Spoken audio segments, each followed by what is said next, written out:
Hey y'all, I am back in the kitchen. It feels like it's been a long time, and I guess it actually has. It's been a couple of weeks since I've actually filmed a video, so I'm thrilled to be here. I'm glad that you showed up as well, because otherwise, well, who would I be talking to? Listen, I'm not cooking per se today. I am cooking, but I'm making a snack, and, well, it's a good snack. It's one of those things that, well, you can buy it at the store pre-made, but let's face it, eh, it's just not as good. We're making snack mix, otherwise known as Chex Mix. It's party mix, it's whatever you want to call it. Bang! There goes my oven, so my oven's ready for me to get cooking, I guess. Um, this is just my spin on Chex Mix. Now, there's 1,000 recipes online, and you're welcome to Google them all. This is just my spin on it, and it's how Brad likes it, and it's how our friends like it, because I have been known to make this more than once. Now listen, when the Chex brand came out with Bold, well, I was all about that, because I don't think that the regular Chex Mix has a whole lot of flavor, and I'm all about flavoring it up the way you want it to be, and therefore I like to flavor mine up with a little extra oomph. So I will give you my recipe, of course, at the end of the video, which it's going to be a big one, y'all, because I'm telling you, Chex Mix is a pain in the butt to make unless you're making a bunch. I mean, why would you go to all this trouble to make just a little bit when there's time involved and you've got to set out all this stuff, you've got to go to the store and you've got to buy it all, blah, blah, blah. You might as well go big or go home. So I am making a bunch, but it keeps. And it's not, well, it's not going to keep long. Who am I kidding? Football Saturdays around here, when the Bulldogs play, this stuff will get gone flying out the door. I mean, anybody that comes over is going to want a bag to take home too, so whatever. And that's fine, because I like to make it, and I like to make it in a great big batch. So don't freak out when you see me pull my tub out, because we're going to mix up a lot of this stuff. Um, my recipe has got a lot of different things in it, and that's the beauty of it. You can use whatever you want. I just happen to pick out things that I like and that Brad likes. And there's some things that you won't see in it. And there's also some things that the grocery store didn't have, so I'm having to kind of substitute things in and out just to make sure there's plenty of different textures and crunches going on in my Chex Mix. So I never make it quite the same way each time because, you know, like I said, it just depends on what's available. But it's always good, it's always delicious, and it's always a winner. So I'm just going to jump in and get going. This is going to be a savory blend, and it's going to be bold. It's going to be very assertive. The flavor is going to go bam, but it's not overly spicy. I don't like a lot of spice. Now, I'm not kidding. I do. Oh, sorry, listen. I do like some spice. I love salsa with a little kick to it. But I don't like stuff to blow my hair off, you know? I don't want to eat something that's just going to hurt my tongue. So that's just not what I'm about. I would much rather have a nice pop of flavor than to be hurting and have to eat, you know, a dab of sour cream or a glass of milk just to be able to function. Because that's not fun to me.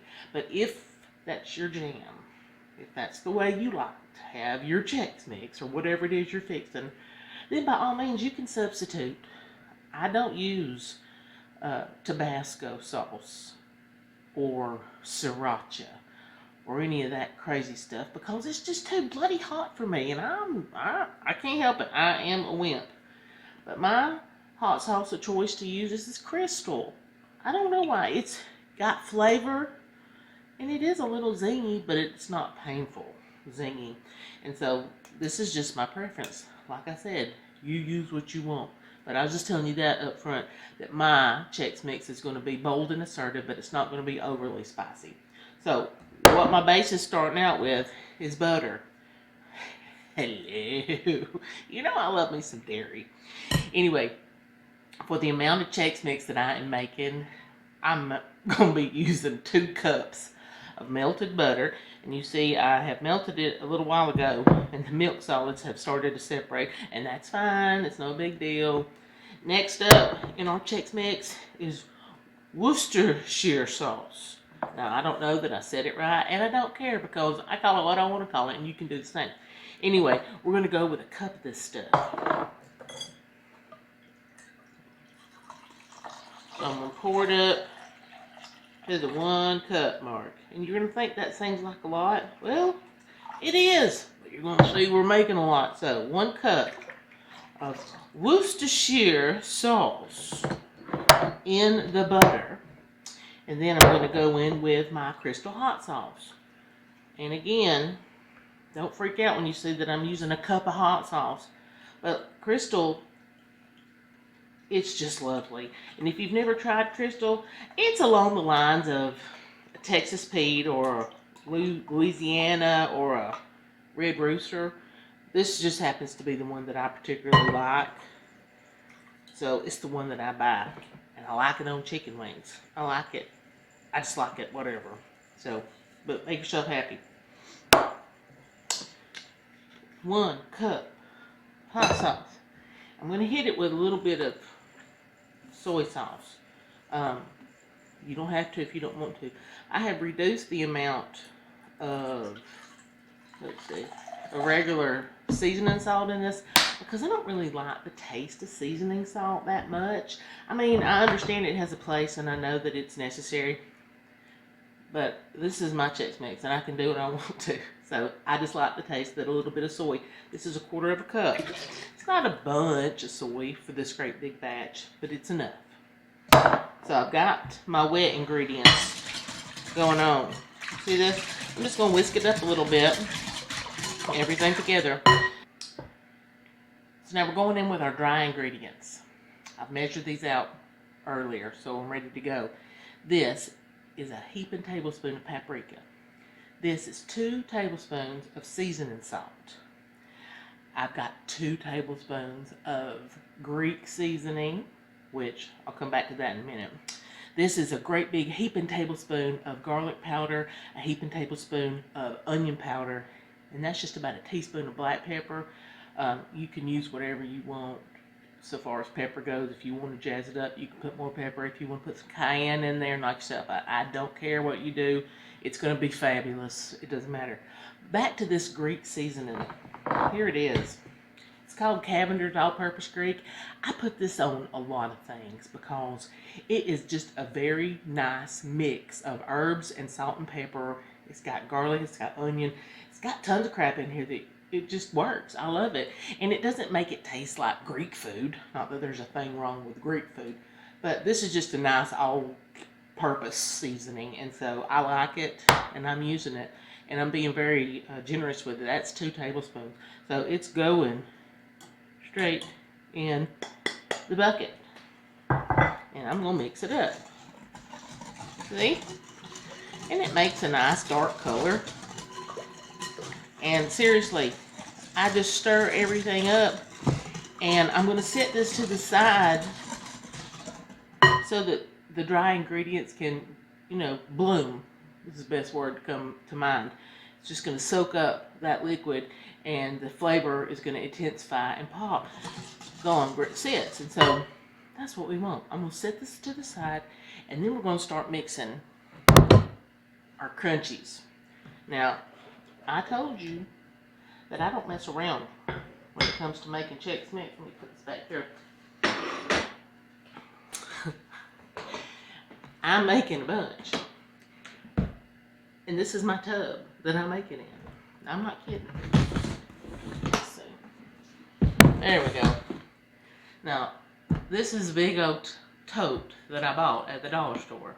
And it serves my purpose beautifully well. If you don't have a big tub like this, then you don't have to go buy one. You can just use a big unscented garbage bag. That would work. Or if you just got a gigantic bowl, well, that's perfect too. I'm going to use my big tub because that's how I roll. So I'm just going to dive in and start with my cereal mix. Of course, we got some Chex. Now this is corn Chex, and I'm going to be honest, I went with store brand. I am not a stickler for name brand when it comes to making things like this. The store brand of the corn Chex is perfectly doable. It's totally fine. It's crunchy, it's corn, it's fabulous. If you have a problem using a house brand, we need to have a talk, because that's just ridiculous. It's cereal, for Pete's sake. Pour it in your bucket here. Here is my rice mix. It's rice Chex cereal going into that. Normally, I would need some wheat Chex. Well, shocker of all shockers, the grocery store did not have any wheat Chex on hand. So, I'm not using wheat Chex today. I don't have any. But I am going to use some Cheerios.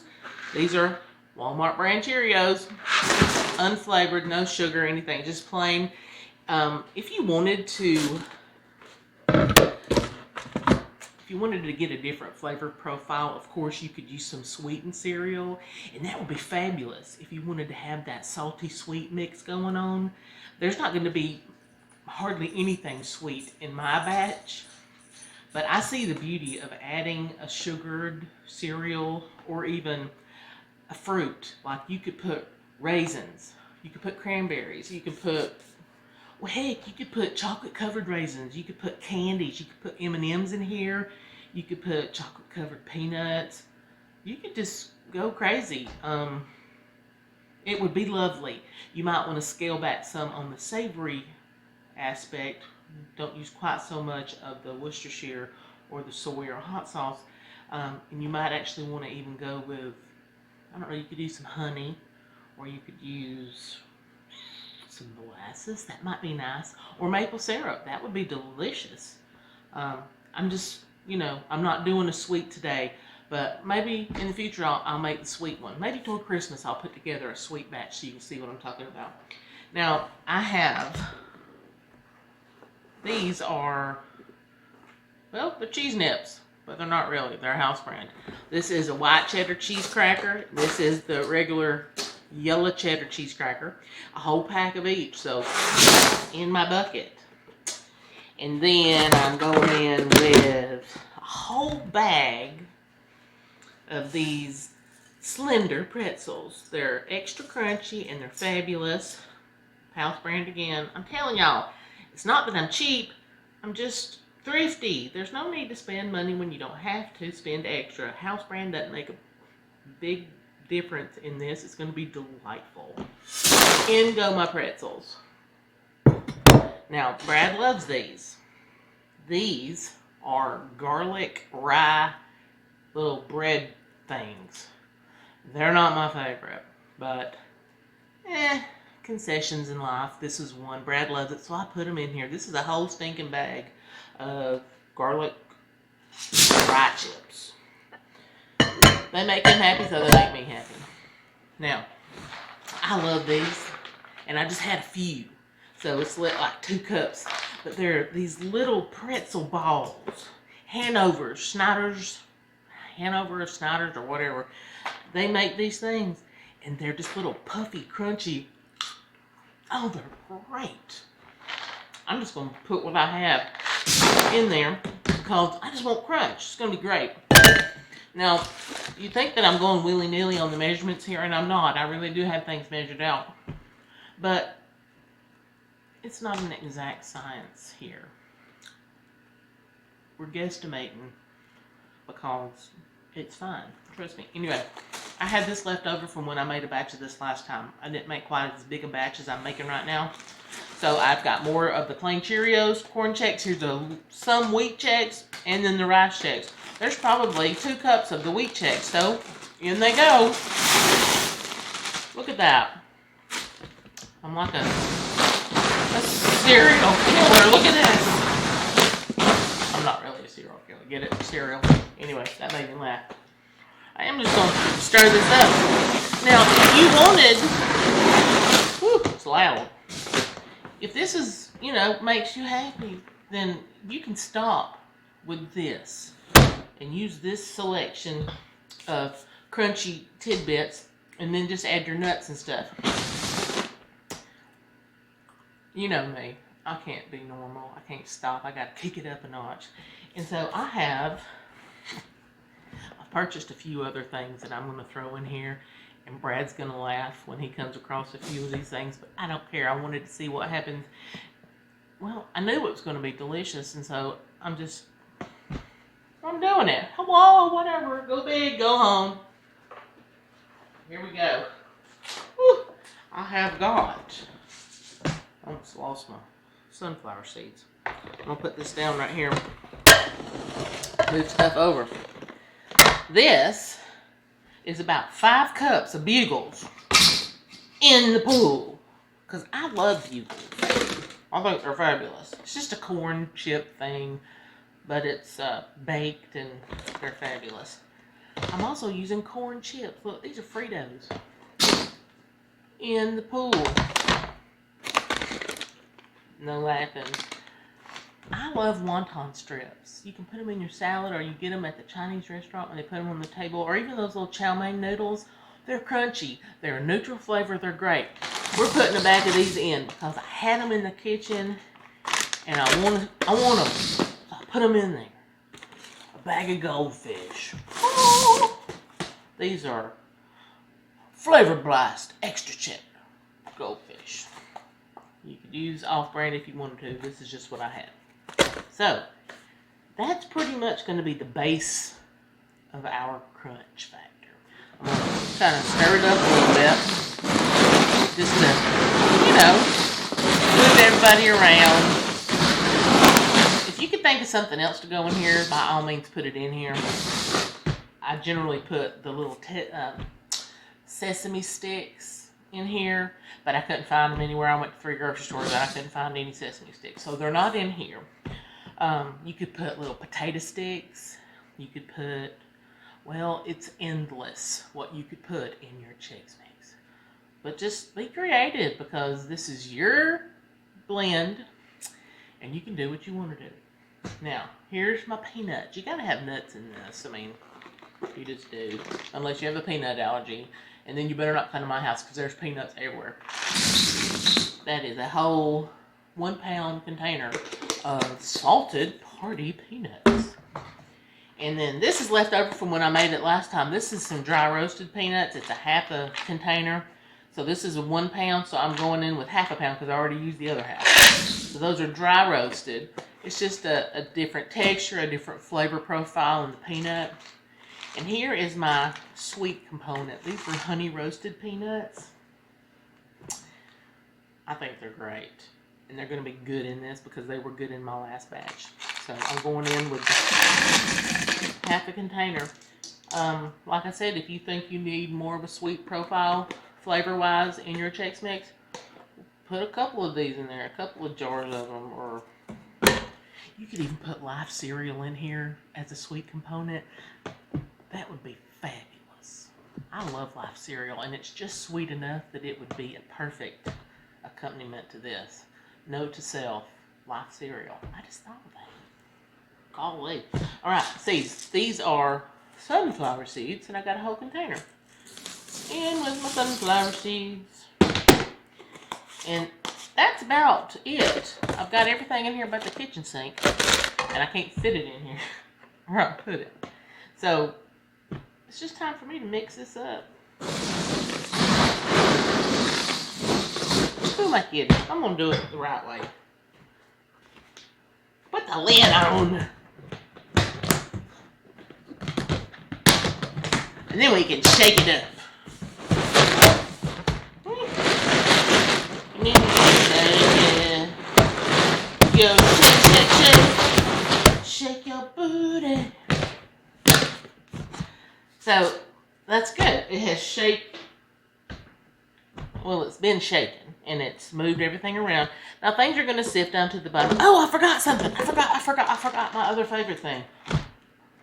These are pumpkin seeds. Pepitas. They're delightful. And I almost forgot to put them in here. This is 11 ounces of roasted pepitas that have been shelled, so there's no shell on them. See, look.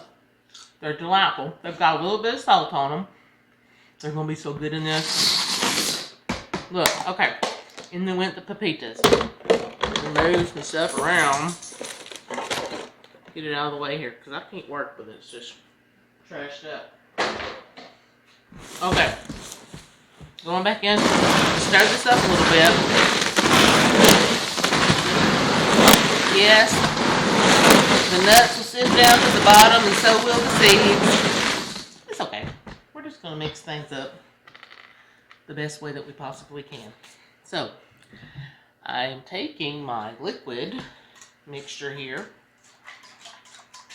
and I don't really want to go at it with the bowl because I want to be able to control the amount that I put. So here goes. I'm actually going to do it in steps. I'm just going at it with a little bit. I'm just going to pour this first 2 cups just like that. And I have tried to give everybody a nice big coating of it. I'm going to switch sticks here because that one doesn't work as well. This is a good one. And I'm just going to... It already smells so good. Shut up. That hot sauce. Y'all, you're going to want to jump in here and just lay around in it. Can't help it. Anyway, so we're moving things around. We're stirring. I know it's loud. But put me on mute and just watch. Alright. I'm scooping down all the way to the bottom to get those pepitas from the bottom and the sunflower seeds and everything to get mixed up. I want everybody to get a bath. I'll just go at it like this because there's only about another 2 cups. So I'm going to just kind of drizzle it over everybody. If you think that you need more wet stuff to throw in here, I mean, you're welcome to add more butter. You can add more hot sauce. I mean, whatever. You don't want your cereal to be sopping wet because we want the crunch factor. So that's why we're not super saturating these things. We're just giving them a light coating of flavor. And when you're stirring it, you're going to think, these things are getting kind of funky feeling. It's like they're wet. Well, of course they're wet. They're getting soaked in flavor. We're going to bake them. Oh, gosh, it smells good. And when we bake this stuff, the outside is going to crunch up even more and dry out. So let's continue.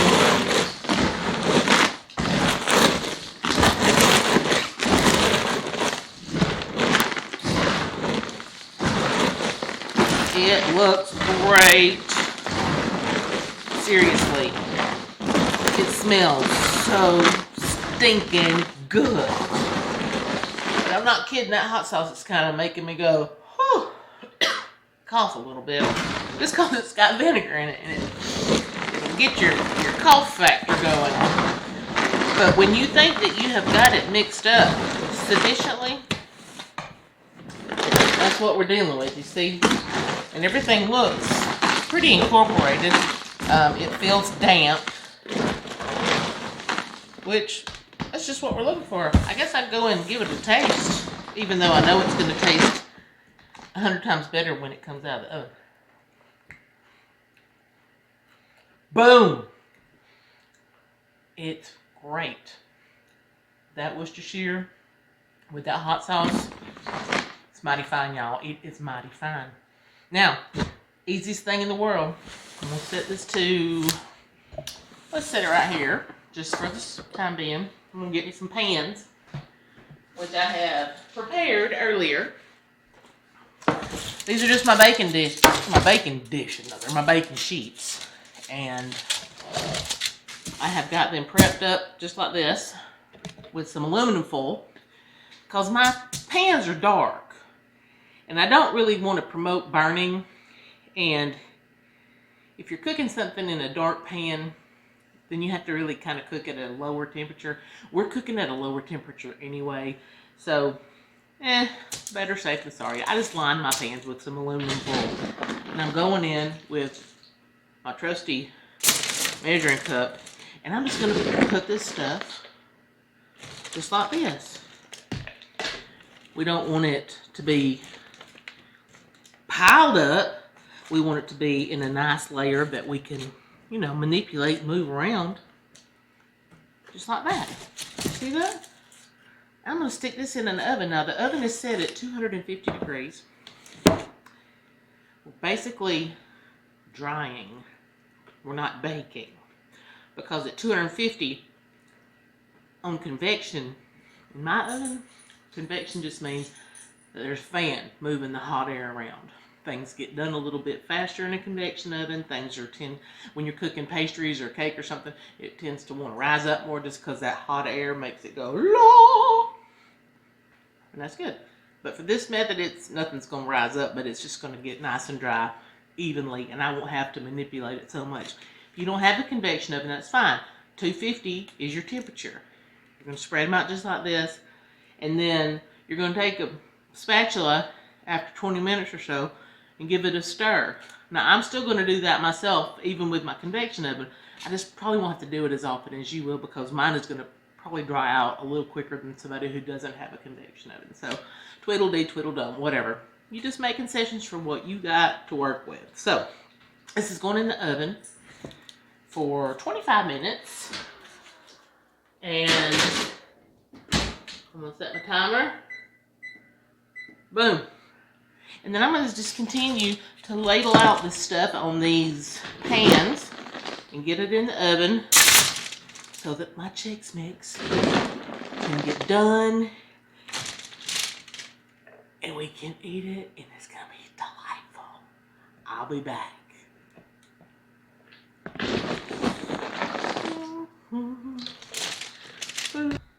We're back, y'all. This buzzer's about to go off. 1, 2, 3, beep. So cut that off. So I have let this stuff go for 4 cycles of 25 minutes each at 250 degrees. So that's 100 minutes basically that these pans of the Chex Mix have been drying.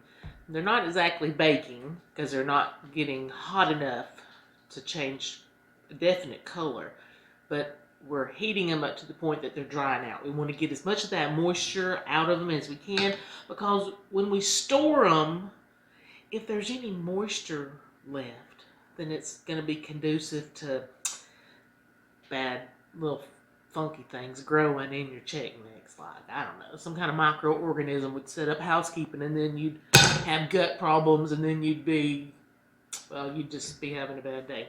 So let's don't do that. So let's take one of these out and take a look at it. It smells so good in here. I can't even tell you how good that it smells. I'm gonna close it back up. It's fine to let it keep going a little bit. Let's talk about this. It looks great.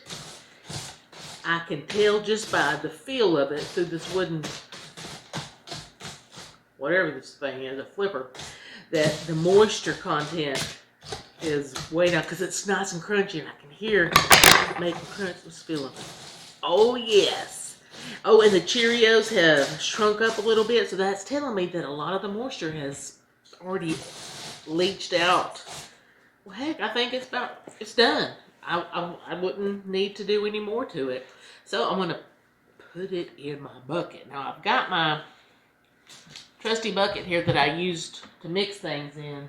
I didn't even rinse it out because, I mean, it's just butter and whatever. So I'm just going to go straight in. Look at that. Clean as a whistle.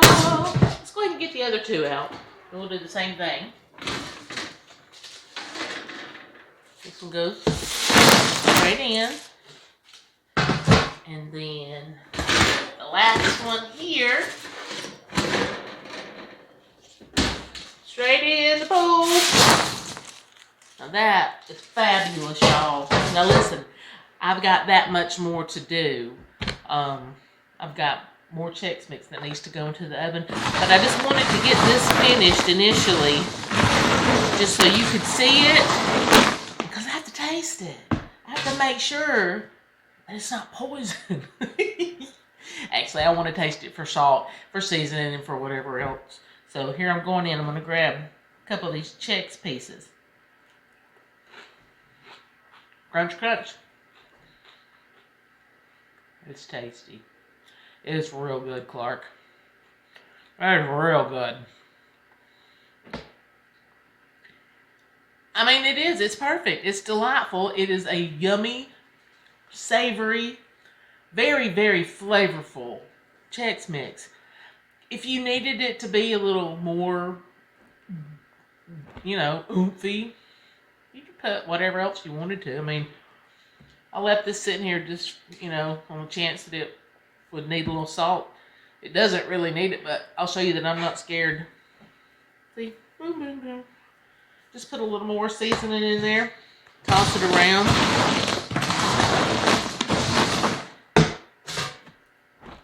And it's done. And you are welcome to let this cool down completely, because you don't want to put a lid on it while it's still hot, because then it'll make the moisture, the condensation form. Yeah, no, you don't want that. So just let it cool down to room temperature, and then you can bag it up in Ziploc bags, or you could put it into plastic containers. You can put it in a jar. You can do whatever you want to do with it. But around here, it usually goes into Ziploc bags, the gallon size. Ooh, that's a bugle. Hot dog, that's good. Anyway, it goes into Ziploc containers, and I leave it in my pantry to grab when folks come over. Or if somebody comes over and I like them, then I'll give them a parting gift. I'll give them a bag of my Chex Mix.